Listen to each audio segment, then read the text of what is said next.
to another Bisimoto Tech Tuesday show. Hello, Victor Sainz Design. By the way, Victor Sainz is a very accomplished designer with that lovely 2B brand. So if you're into high-end luggage and travel equipment, that is the place to be. So thank you so much for joining. Raman B58, all the way from France. Thank you for joining us across the pond. Love you, BC, says Zuma Haman. Hello. Love you as well. Lloyd Danderson. Thank you so much for joining indeed. Appreciate you so much. And happy holidays. This is the last Tech Tuesday for the year as we head into 2026. 2025 was a very interesting year with a lot of change in business around the markets with tariffs and projects and pricings going up. And it was really crazy. And we're looking forward to a more profitable and amazing 2026, as tough as 2025 was. But we did push through with some great projects, so on and so forth. JB is asking what code is code for you guys? When we're in the 30s and 40s, it's kind of code for us here in SoCal. So not too far away from here in my body is 34 degrees. As we're going to Wrightwood, even colder. In the warmer plains of Southern California, we are existing in the upper 40s, low 50s, which is pretty crazy. Right now, we're in the 60s with a lot of flood warnings coming through for the next few days. We have a significant rain coming tomorrow into Thursday, into Friday, into Saturday, a break on Sunday, and continues again on Monday with lots of rain and flood, which is interesting. We need it here in Southern California to put at bay some of the crazy fires, to help with vegetation, to give us some sanity because it's been quite warm and dry of late. So it's been good, you know? John says, I got my pulse chamber for the 911. I'll receive next week. Regards from Peru, South America. Thank you so much, John, for really indulging the Bisimoto pulse chamber system.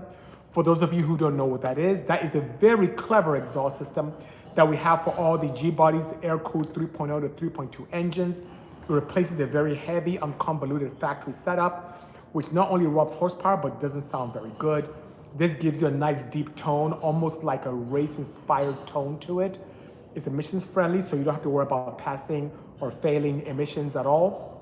It gives about 2 digits in weight savings, over 20 pounds in savings indeed. And then horsepower-wise, we've seen clients from everywhere from 14-wheel horsepower on the low end to north of 21 horsepower to the wheels on the top end, depending on the setup. So it's been a wonderful bane, one of the most expensive, amazing, amazing exhaust systems for the air-cooled Porsches, and in a very cost-effective manner, designed and built here in the USA. Absolutely spectacular. So thank you so much for that insight. I hope you enjoy it when you receive it in South America. Hey BC, happy holidays, says St. Charles Garage. Follows up with Drew Vintrapati, 44. Would you agree that a platonic nature of contemporary idioms serves to obtulate the pharaonic beauty in the original Anglo-Saxon root? Not really automotive based, so I'm not in a position to answer that for you, but I appreciate the interaction as well. I got a sticker too. I'll send you a picture, says John. Please do send me accordingly. I'd love to be able to repost, so thank you so much. Warrior fella, hello. Thank you so much for joining the Bisimoto Tech Tuesday. One of the things I want to talk about today, guys and girls, is around my love for 935s. You can see there's a K3V peeking out the rear there. And what is going on with this 935 stuff? And it takes me back to when I was at home back in Nigeria and West Africa, being a young boy, having a poster of a Porsche 930 in my room, nice dark purple, beautiful, a car that I thought I would never be able to accomplish. Amazing, amazing vehicle. That iconic 930, 911 silhouette was just absolutely beautiful and really stands out from other automobiles out there. It's quite iconic. And then I had the opportunity with a tire company to go to Monterey for an amazing interaction of historic racing at the Laguna Seca when it was still the Mazda Speedway. It was absolutely bonkers seeing something like this. See this? This is a toy of the Bisimoto K3V that came out courtesy of our very good friends at Tarmac Design. We had these on the website, on the Bisimoto web store. You can find them all across the globe. So I saw this, a car like this, actually racing, shooting flames out the back. And I fell in love. I immediately started Googling and reading about everything I could find about 935s. They were amazing. These were actual 935s that had race pedigree, millions of dollars in cost, racing the original cars up and down the corkscrew in Laguna Seca, in Monterey. It was, my mind was blown. I still have the video I was filming on my old Android phone, and it blew my mind. And ever since then, I've fallen in love with them. And you know, since the early 2000s, we've been building some of those as well, from the K3V to the M16, which is like this. So I don't know if you guys can see that. I'll pass it around to different screens. This is a link pin, very popular link pin, courtesy of Toyo Tires. And this is one of the M16. You can see shooting flames right there in the back. There's a little flame shooting right there. Very few. I think we have a few more of these still on eBay, I believe. But anyway, it's just been an amazing thing to see that nostalgic, boxy, twin turbo, flame shooting 935s racing. And to think that the slat nose came as a result to kind of make these somewhat street legals for homologation to allow it to race. It was just fantastic, you know? Chris Cutts is saying, just wanted to say, I appreciate you, bro. I've been following you since the Civic wagon. Thank you, Chris. And I've had a couple wagons we built. One as far back as 2008, which is the single cam 700 horsepower one. Followed up on an all-wheel drive sequential gearbox turbocharged K-Series one, making 770 to the wheels, which is great as well. Type R Odyssey is something could mastermind. Thank you. Congratulations. Thank you so much. Yes, it's right there. We have actually a trio of popular cars. This being the first Odyssey, the one in between with the K3V, and the Type R Odyssey, courtesy of my friends from... Oh, hello, Edgar Perico. Thank you so much for the kind words, saying I'm an idol. We're with Jordan Distributors Industries, which is right there. And something that was a mastermind coming from their head with a design by a good friend, NAB. It's just fantastic indeed. Good afternoon, R35, R13. Thank you so much for joining. Big Voodoo on TikTok, giving some props as well. Appreciate you. Let's see.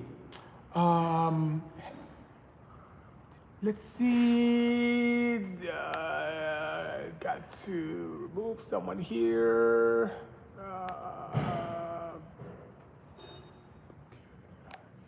All right. Okay, here we go. So, talking about 935s, talking about the end of the year and how things are, and also why do I even do this? Every Tuesday, unfailingly, unless something crazy comes up, I'm here interacting with all of you, talking about technology, talking about my life, talking about things I've experienced, sharing all the technology that we've explored here, sharing racing secrets, tuning secrets, insights. Why do I do this? Why? I'm pausing because I do remember how challenging it was. Being a young African student, coming to the United States, trying to learn about everything automotive because I just had passion for everything car related. And I remember walking to one shop in particular. It was in Gardena, right there on Redondo Beach Boulevard. This particular tuning shop had a variety of cars, Hondas, Toyotas. If you guys remember the FX16 Corollas, there were quite a few there. And I'm talking about, this is in the mid-90s when I was still in college, and went to this one tuning shop. They had a race team known as G-Speed Racing, and I had my CRX and I wanted to learn about camshafts because I was reading a lot about it. And the guys there just didn't want to help. They're like, hey, you know, we're tuning shop, drop off your car. We're not here to tell you what we're doing to your car. Drop it off, pay us money, and we'll work on your car. And they were so difficult. I ended up buying a camshaft, but wanted to learn how to install it myself. Even though I couldn't understand what the process was of how camshafts make power, and either they didn't know or they didn't want to share. But as a student who was eager for knowledge, it was very disturbing that no one would help. Fast forward, I kept on my, how should I say, quest of knowledge, and found a very bright engineer, young guy by the name of John Conciauti, had a company known as Advanced Engine Management, AEM. And asked him similar questions, and he was more than happy to answer my questions. If not even that, he took me under his wing and showed me a lot more and was open to sharing his experience and give me access to his dyno.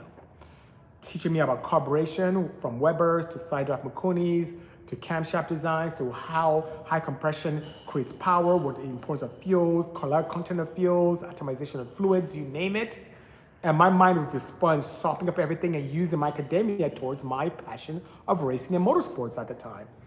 And fast forward to today, I'm trying to give back the way John gave to me.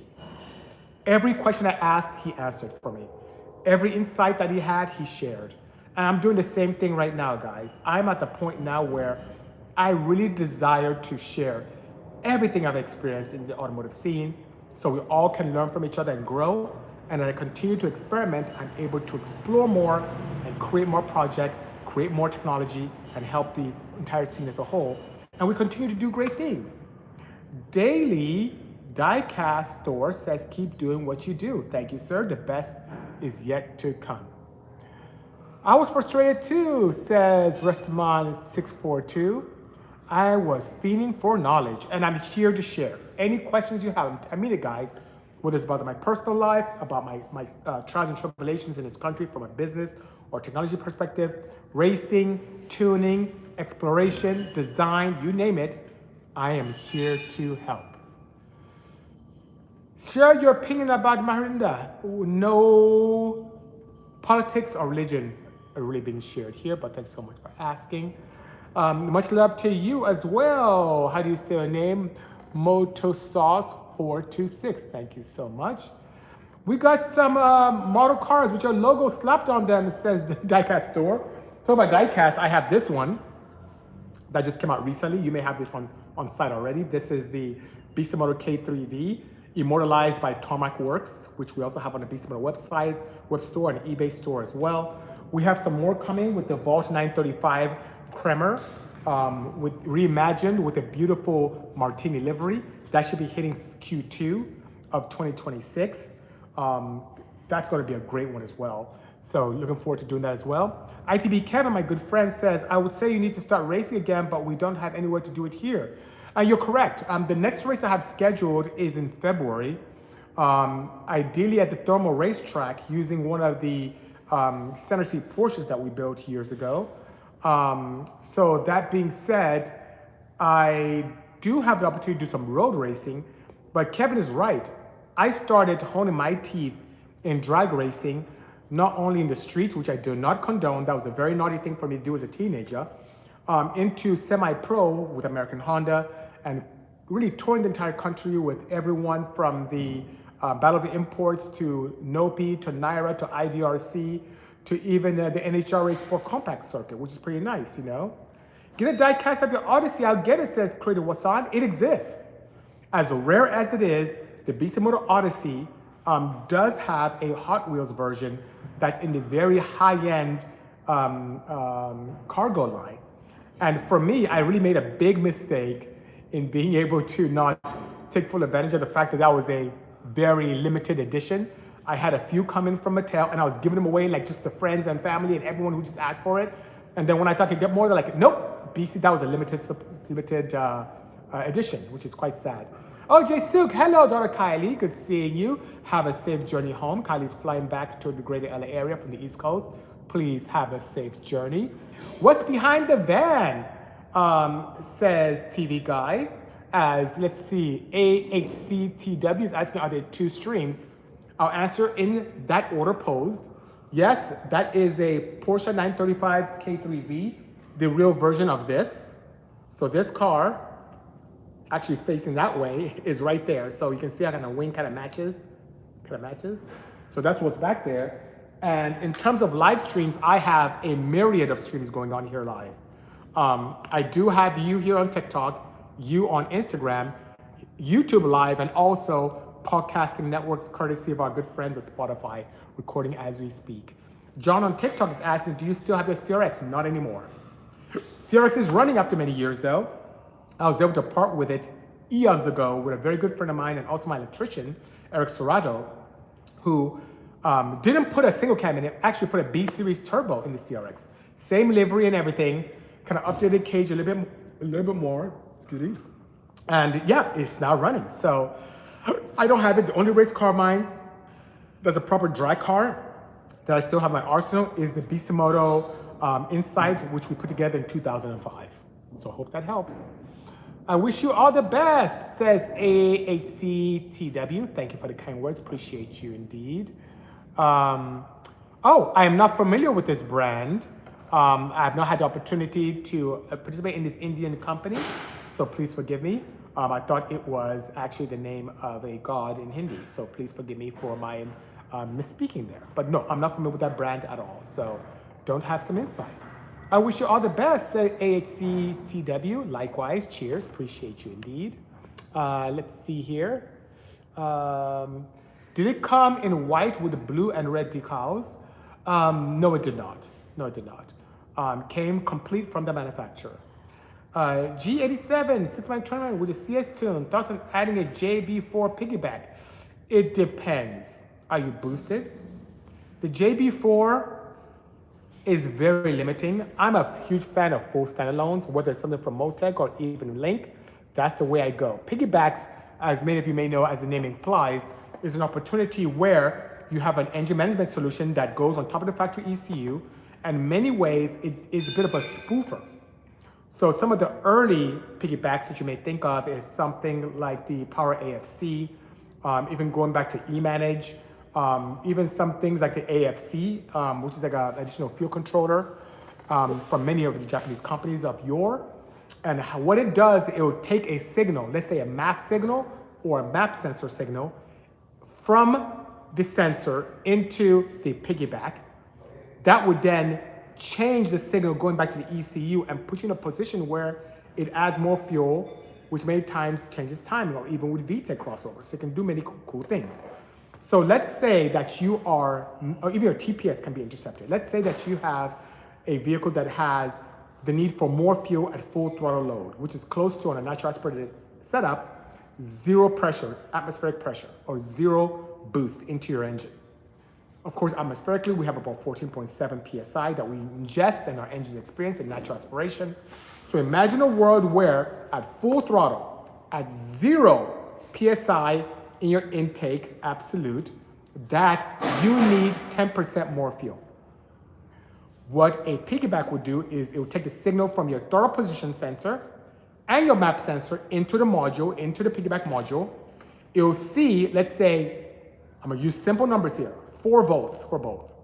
But 5 volts indicates full throttle. Let's say that's the case. What will happen is it will take in 4 volts, and with very simple logistics inside the piggyback, it will send to the factory ECU 5 volts output. That in turn will make the ECU think, oh, I need to add more fuel, and then it adds fuel accordingly. The only caveat with earlier piggybacks is that your ignition timing was directly tethered to your fuel. So in many cases, in high RPMs, naturally aspirated cars tend to reduce timing as it increases in load. Sometimes that may be a good thing, sometimes you want to leave it alone. So it's a bit of a rob Peter to pay Paul, not the perfect solution for impeccable tuning. That's why full standalones are a great way to go. With a full standalone system, you can have independent ignition tables and independent fueling tables. That way you can give your car optimal fueling and optimal ignition timing and not have it tethered. Also, full standalones give you the beautiful opportunity for fail-safes. Boost cuts, in case you have a runaway situation with boost, ignition timing cuts, any kind of knock cuts involved as well, that's above and beyond factory, because sometimes even with factory setups, a large exhaust that's louder could initiate knock and kill power. There's so many great facets of a full standalone that makes me want to save up and even install that in cars. Now, even with cars that don't have aftermarket support for standalone, I do find ways to make it happen. Once again, we at Bisimoto tend to get a lot of cars that are pre-production, so there's really nothing out there. The Odyssey was a perfect example of that. When that car came out in 2014, there was nothing available commercially for that J35Y. Everything was early J35s with different cam and crank pickup. This had a 60-2 wheel versus a 6 or 12 prong crank. And then camshaft had an uneven space 3 prong on the cam, something that no one explored. And we didn't know this until we took the engine apart. So we had to do something, and hence a bespoke standalone system. FL5 Boost Blue says, the man, the legend of the Honda world. Thanks for the kind words. I appreciate you indeed. And we had a lot of fun racing and having great things with Hondas as well. Luke, live for physics. I love that name. Hello, Luke, sir. Long time no speak. Great seeing you here on YouTube Live. Says, miss you, BC. I know I've already said it many times, but the moment you visit my R&D lab, it's going to change your EV hot rodding game in a huge way. I want you to visit your awesome shop too. Let's make it happen. Luke, send me an email, bc@bisimoto.com. Let's make this happen. I love technology. I love going to facilities. If you really feel, and I trust what you're saying, that this will blow my mind, I am so down indeed.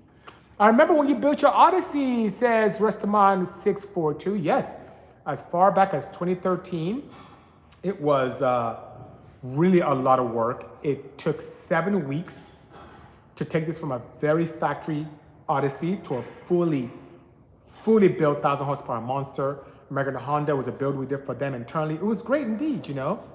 I heard from technicians, says Mike Evelas 98, not at this time, but keep checking in. You never know when things can change. What's your best advice to a novice who wants to build a car, says Miklo? Is to partner with a shop that's extremely reputable. From paint, to body, to interior, to engine performance, partner with a shop that's very, very reputable. The worst thing you can do is to go to some hack to save a buck or two, and your car will end up being a headache. Trust me, I know. I've lived it all. I've done the challenging life, I've done the splurging life, I've done it all. And it really has a lot to do with the people you partner with. It has very little to do with resources, how big the company is, but nonetheless, yes, that's the way to go. Is that the Honda Odyssey in the back, says Logan on TikTok? Yes, it's actually 2 Honda Odysseys. The original, right there, burgundy, the K3V there. You can see right in the very back of my screen there is the very nice white, not quite championship, let's call it Grand Prix, white Odyssey Type R, OTR, or Otter, however you want to call it, you know? Do you still have the CRX that I like to see at RS Motorworks? Says, well, that's a word or phrase I haven't heard in a long time. I just mentioned a moment ago, how do you say your name? Michael Miranda, 77. That, it's gone. My very good friend and electrician, his name is Eric Sorato, did pick it up from my house when I lived in Hacienda Heights years ago. I partnered with it for very small resources because he promised that I'd bring it out, and I felt the CRX really belonged on the racetrack, so it needed to be there.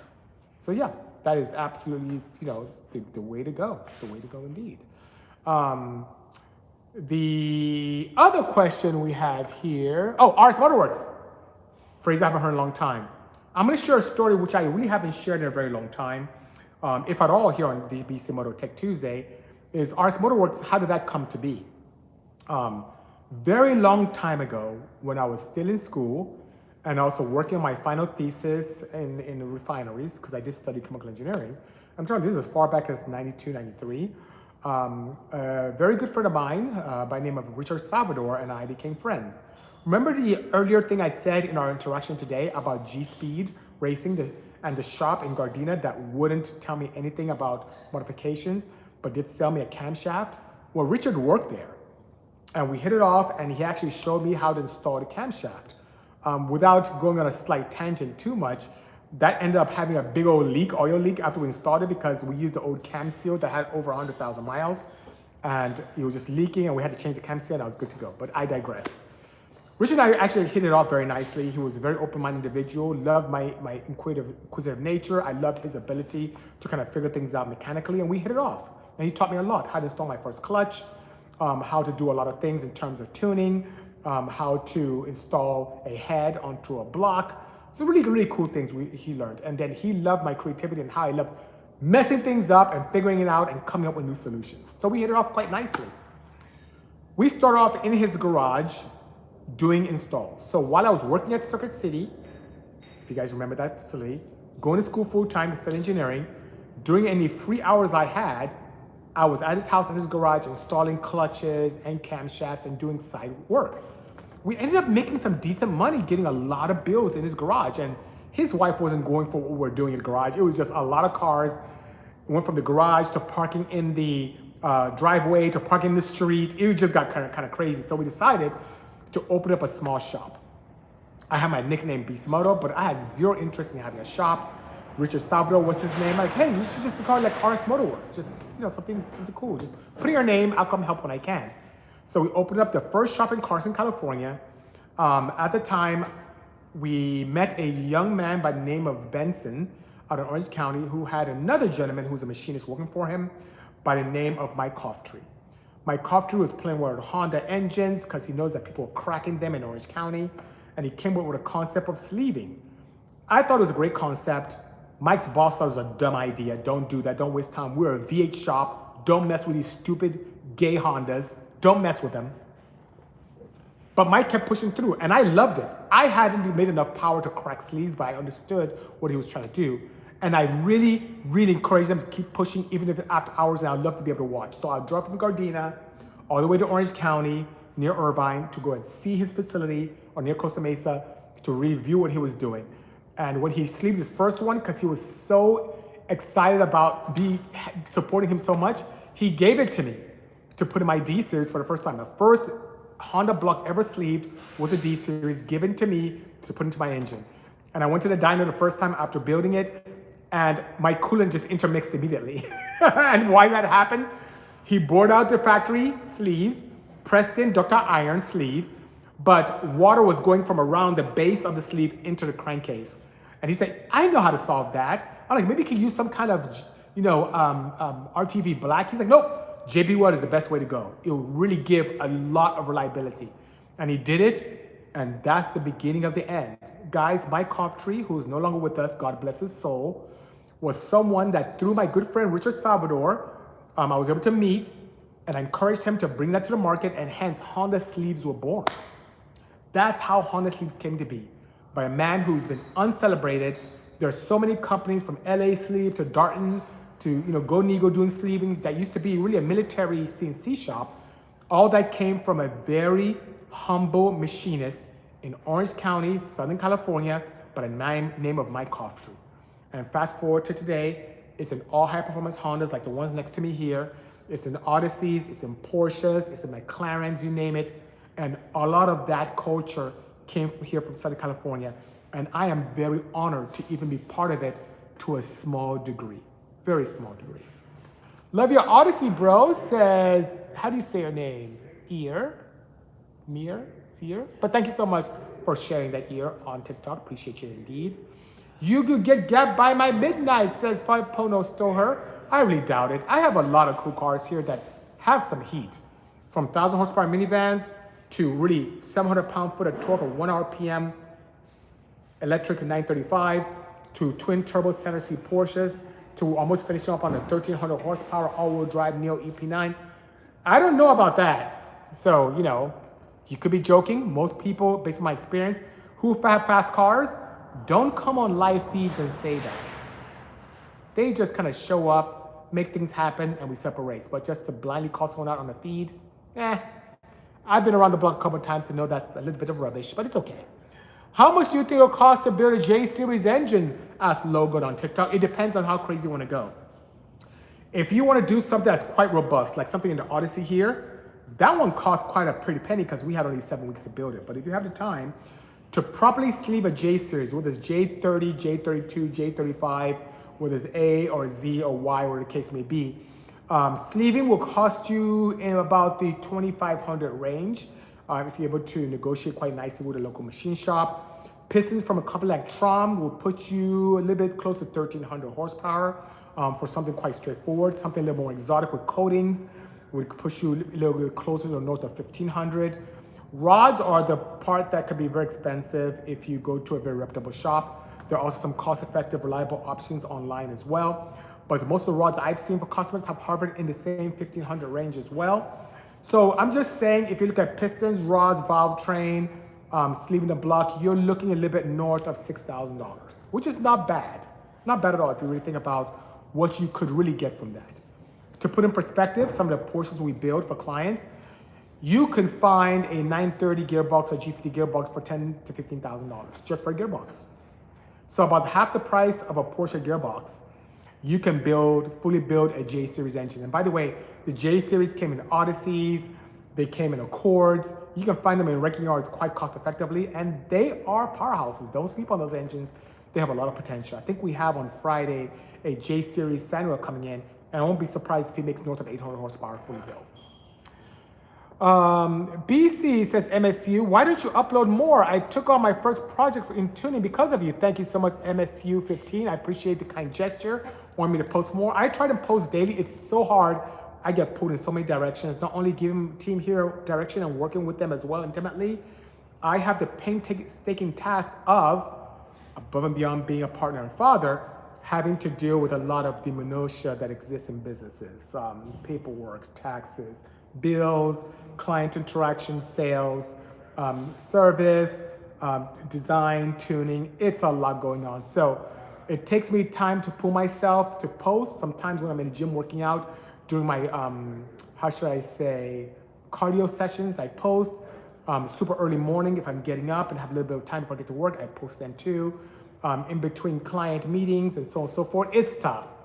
I do have a ton of content that I've been capturing to put out, from testing to driving to building to capturing. So yes, I need to do it. You have my commitment. I will work even harder to put content out, short form on my other social networks like Instagram, TikTok, and also some of the other small social networks like X. I'm putting long form stuff on YouTube while also augmenting that with some of the shorts. So please hang tight. I appreciate your support and also your dedication to my platform. Thank you, thank you, thank you. Have you ever driven a four-wheel drive single cab F-150? No, I have not had the honor. As a matter of fact, the only Ford I've ever owned is a 2015 Ford Mustang EcoBoost. Inline 4 boosted that we built for Ford. I've never owned anything else. When it came to me looking for a truck, and hold that thought before I answer that team. Guys, are you guys ready? Yes, sir. Okay, make sure you take your items just in case, okay? What's that? Make sure you take out your keys just in case. Yes, sir. Okay, and lock me in. Yes, sir. Thank you, thank you. My pleasure, 9 continents. Appreciate that indeed.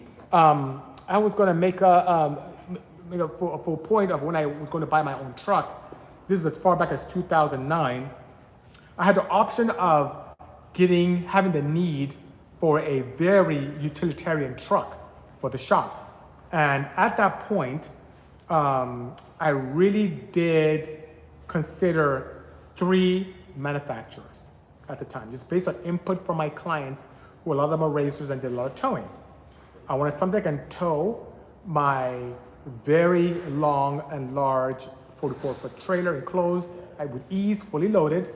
I wanted something that could also tow my 24-footer around town and not be a bit of a detriment in terms of reliability and also fuel consumption. And then here's the kind of the cliff notes of what I gathered. And that may have changed, so team, please feel free to share with me your insights in the event that you've heard something different.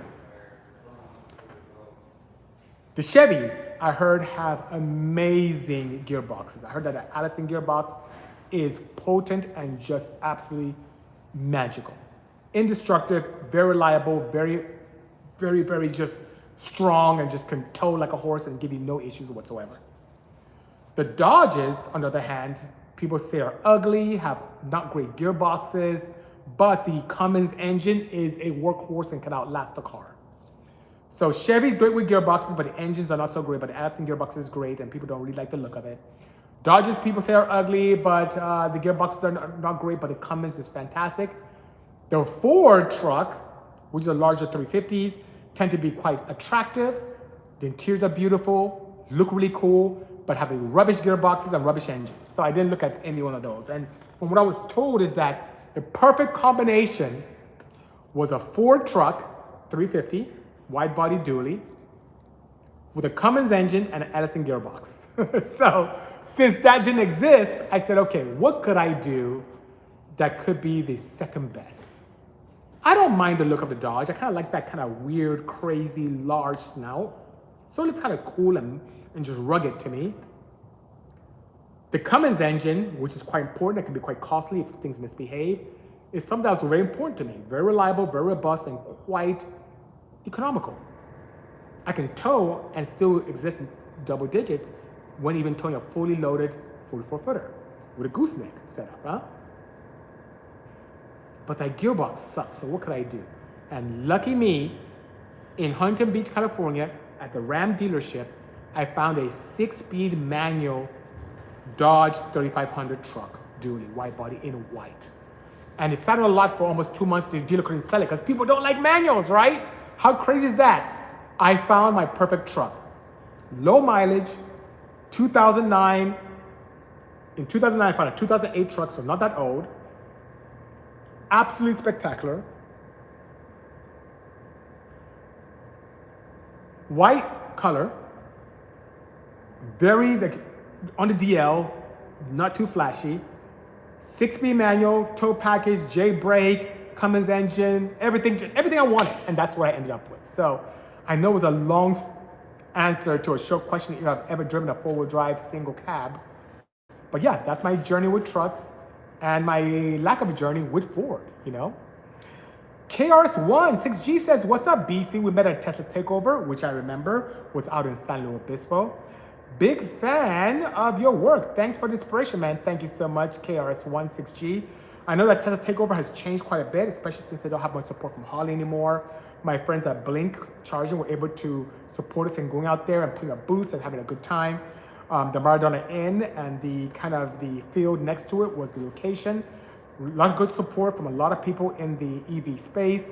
Even Tesla was supporting that to some extent. I remember Elon Musk's mom, May, even came out and addressed us a while back, a couple of years ago. Great place. So thank you so much, KRS16G, for supporting the Bisimoto Tech Tuesday and also for being part of our family here. Appreciate you indeed. Rest in peace, Saul. Which Saul passed away? I hope it's not Saul that I think it is, you know? Okay, let's keep going here. Thank you for this, BC, says N-Wine Continentes. My pleasure indeed, appreciate you. DJ Split says, I've been following since your single cam D-series days. Now, we are going way back with that, but I appreciate you. Hope all is well. Yes, things are good, a little bit cold, anticipating some crazy weather, but appreciate you. Seeing your growth towards other platforms is awesome. Long live the single jingle. Thank you so much. And yes, as I use this phrase so often, consider me the Jay Leno of automotive aftermarket. Start off with my first love for Hondas, expand to Porsches, got into performance exotics and even European cars courtesy of the UK. So branch off to Rolls Royces and Bentleys and just doing some great things. And in the OEM space, we've done a lot with Jeep, with Hyundai, also with American Honda, a little bit with Ford, playing around recently with Toyota. It's just been a great journey. So, you know, I can't complain.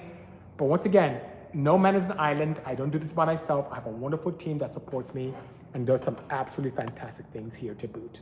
So yeah, very proud to be part of this, you know? You can make 2,000 horsepower on Coyote Motors. You can make 2,000 horsepower on Honda Motors. You can make 2,000 horsepower also on Supra Motors. There's quite a few, but yeah, I appreciate that. And yes, I completely agree with you, you know? Do you think it's worth to start my journey with a Prelude search? It depends. Are you looking for current day Prelude? Which if you are, some dealers are asking for decent markups for that. If you're looking for classic Preludes, now's the time. Absolutely. Let me know what you think and maybe can point you in the right direction. Spot on for the heavy duty trucks, says KRS16G. I guess I was right. Cummins engine, Allison gearbox, and the looks of a Ford. What a wonderful sight that could be. Maybe one day I'll put that together, you know? Hello, your Honda Odysseys are very beautiful. Thank you so much, VTech Man 39. The best is yet to come. Appreciate your insight and candor. Going nostalgic here, says South Bay Lifer. What company would you recommend for a coilover on a CRX? Well, I have the answer for you. The ones I use. Nice classic heritage. Allow me to be successful because these guys are absolute bonkers. And that's the Progress Group. They're located, I've been talking a lot about Orange County today. They're located in Anaheim, Placencia, Anaheim area in Southern California. Here on Instagram, you can see the Progress Group. These guys are geniuses. I'm telling you. My Insight has their stuff. I broke records which still stand today. Same with the CRX. These guys are, by the way, hardcore racers, whether it's drag racing, road race, or even time attack. Call me crazy, even Bonneville. They have a Bonneville Civic that they did triple digits for land speed records that still hold as well in a very nice EK coupe. I'm telling you, these guys are the real deal. The Progress Group in Orange County, California. Hit them up. Tell Ed that I said hello, by all means, I love those guys. Jeff and Ed are amazing individuals, and hit them up.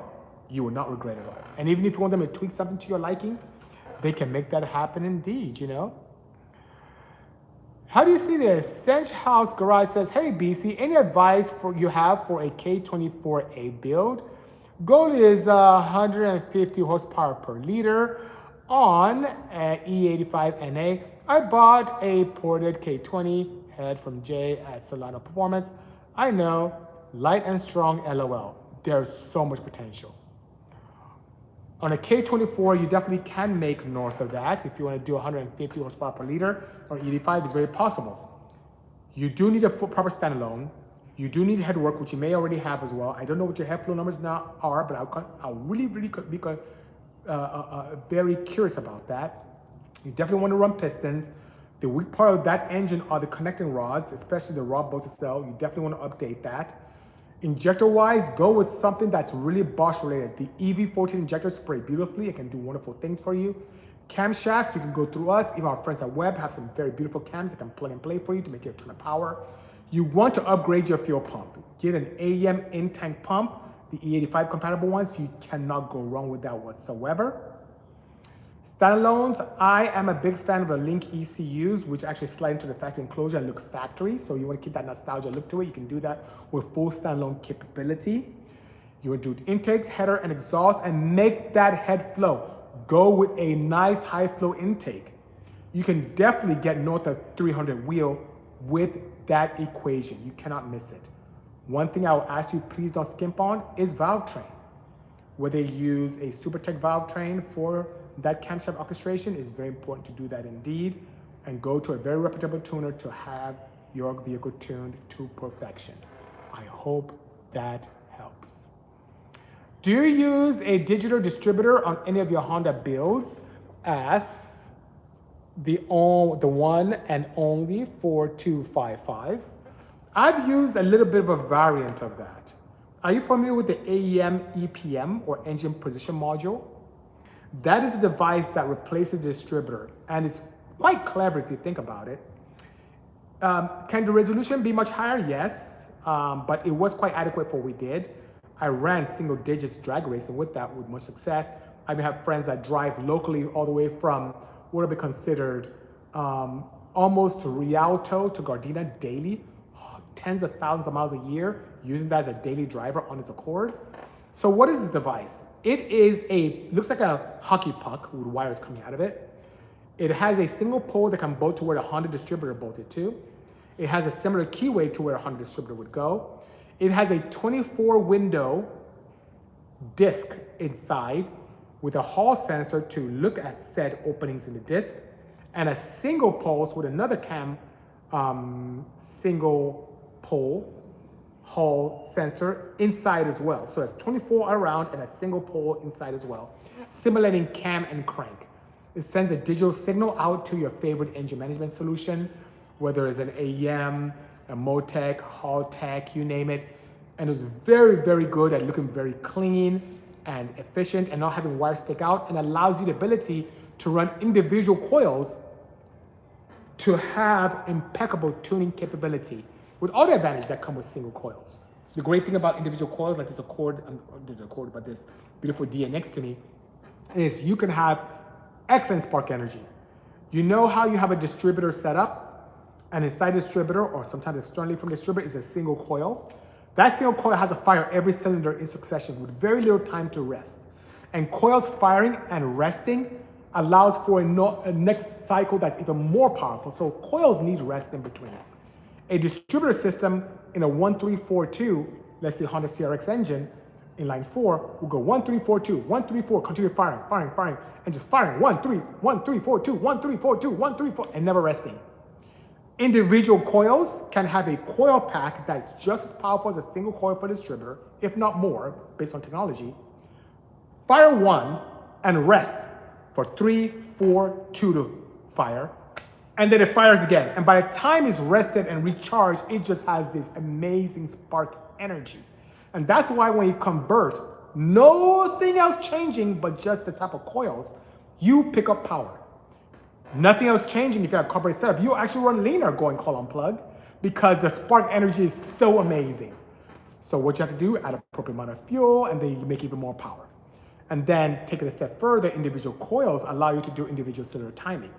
With one exception, the car right here next to me has a digital distributor. And what it does, it simulates a distributor, sends a signal to an S300 Honda, and the S300 Honda then scrambles another signal that then sends to each coil to fire individually. The only caveat is you don't have individual cylinder tuning. It's just a fixed firing order with a fixed amount of dwell and a fixed amount of firing order. No deviation whatsoever. So it's kind of, you get the spark energy of a coil unplug, but without the flexibility of being able to, let's say, retard timing on number 3 cylinder that runs a little bit hot to get a little bit more spark energy. Or if you had a multiple head setup, you have no ability to stagger the spark energy in a dual plug head. Just no way of doing it. So I hope South Bay Lifer that gave you the insight you were asked about earlier. And also you're on TikTok as well in regard to digital distributors. Hope that helps. All right, Save the Manual says Ortiz World. Ortiz World, I love you. You have no idea how much that means to me, what you just said. It means so much to me in saving the manuals that even in my EV conversions, my personal ones, or even those for clients, I put a manual shifter in there. I don't like screens in EVs. I don't. It's cool and everything. I'm old school. Call me nostalgic, call me old timer, whatever you want to say. I just love mechanical knobs and shifters. So even if you did opt for a real version of this, I just showed the Bisimoto K3D model, and you had us build you a very cool, fast, quick, non-leaking starts each time performance electric. We will grace you with such a project with a shifter in it. I even have some examples right here where you can use a shifter to initiate gear. That's how much Ortiz World I'm about that saving the manual's life. So thank you for that, you know? You can rebuild that transmission several times before it breaks, says Ortiz World. Which one? Do share. Have you ever done any work on R&D on Toyota's 1UZ engines? I have not, but I've tuned them. And that thing has potential. Where I'm from in West Africa, they are quite popular. In the Middle East, people boost and build those like crazy. Why it's not popular here in the United States, especially with its reliable and cost-effective nature, blows my mind. Maybe because I wasn't really a big, crazy Toyota guy yet. If I ever do get to that, I would not. If I end up working with Toyota USA, I will build something new and something old, and I guarantee you my old build will have a 1UZ. I love those engines and the potential they present, you know? Need more low? Yep, got you. R&D, got you indeed. Saw you back in 2000s at Englishtown Raceway in your D16 turbo car. Ortiz World, in 2000, I was still natural aspirated. So my CRX that we ran back east was full single cam. In 2000, I think I was already, a little bit after 2001, I was already single cam F series. So yeah, what you saw was a big block, 2.2 liter, single cam F22A non-VTEC engine that I raced. Natural aspirated, but thank you so much. Thank you indeed, you know. My pleasure indeed, South Bay Lifer. Appreciate you indeed. Cool to see that Orange County is still in the scene heavy. It is, just we have no more tracks. Do you know, guys, okay, you have to forgive me here. It's like making my head itch. That's how, just thinking back to it. SoCal was the place to be, guys. When I came to the United States, in the very late 80s, early 90s, this was the place to be for car culture. It still is for car culture, but for racing culture. You want street racing? We had Compton, Wilmington, Sylmar, Ontario. I mean, you name it, we had it. Wilmington. You want to go to race at a track? We had Palmdale. We had Carlsbad. We had LACR being Palmdale. We had Formosa Raceway, which we still do have. Had a little bit of racing in Urbandale. Had Terminal Island. We just had tracks everywhere. I love Carlsbad. I love Terminal Island. I just love those two places. In Long Beach, California, borderline of Orange County. We had a racetrack next to the water, just sea level, fast times, lots of oxygen. It was amazing. Fast forward today, the closest drag strip I have to me is Paris.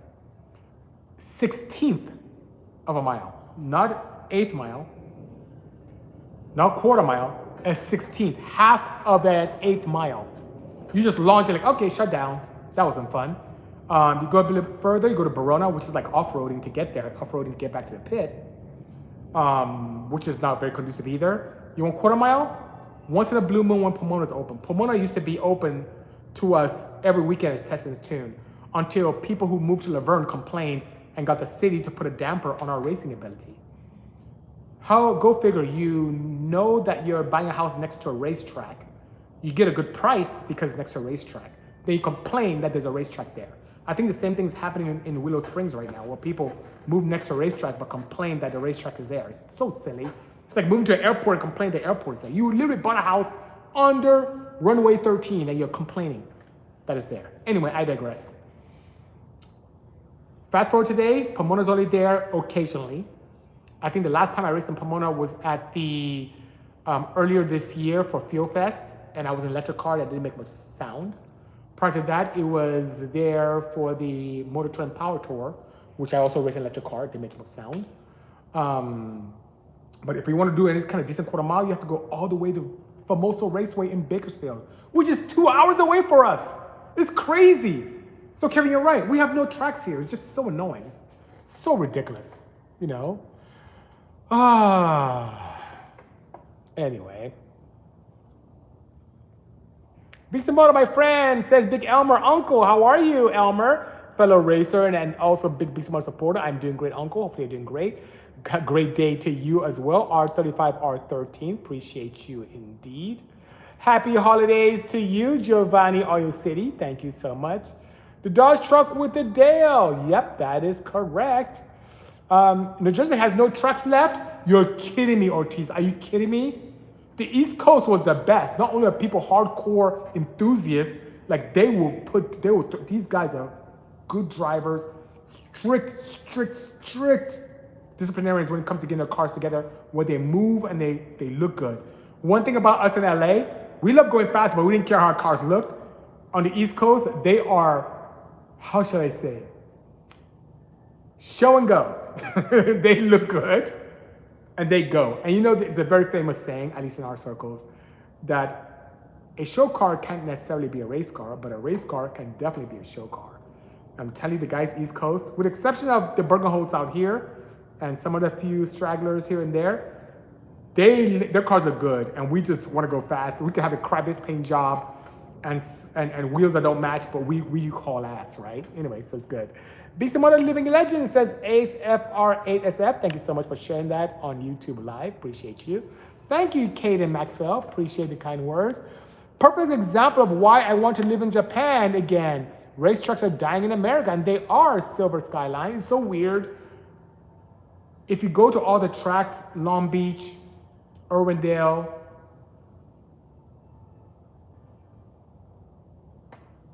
Carlsbad, if you go there, you won't recognize the land at all. All the tracks have been demolished and there are homes there now. Just housing and marts, malls. It's just, it's sad. And then people do takeovers and they get in big trouble, which I don't condone that, but it's just, we need an outlet, we need a place, almost like, and there's land here.